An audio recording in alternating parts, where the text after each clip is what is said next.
लोगों का सवाल है, आप लोगों का सवाल केवल नहीं है कि सर देश का सबसे ऊंचा पद होता है ये राष्ट्रपति, लेकिन पावर सबसे ज्यादा देखा जाता है प्रधानमंत्री के पास, तो ऐसा क्यों?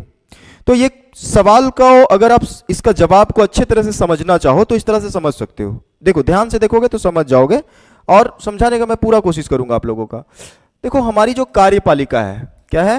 कार्यपालिका। कार्यपालिका समझते हो ना?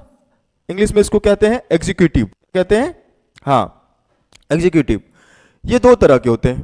ये कितने तरह का होता है? दो तरह का। एक होता है संवैधानिक, ठीक है, और एक होता है वास्तविक। समझने के लिए केवल लिख रहा हूं मैं, लिखना नहीं है, समझो पहले।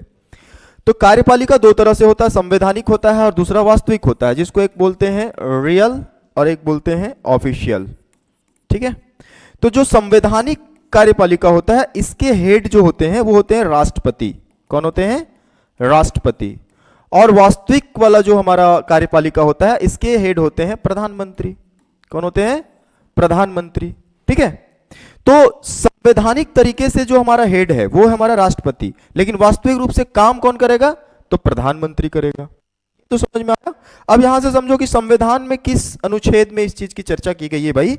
तो संविधान में एक अनुच्छेद है 74, ठीक है, आर्टिकल 74 में यह बताया गया है कि एक मंत्री परिषद होगा। क्या होगा? मंत्री परिषद।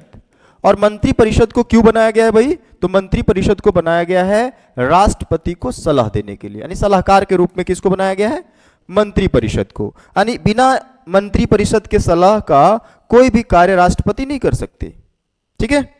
अब यहां से समझो, ये जो मंत्री परिषद जो सलाह देती है राष्ट्रपति को, किसको देती है? राष्ट्रपति को। इस मंत्री परिषद का हेड होता है प्रधानमंत्री। कौन होता है?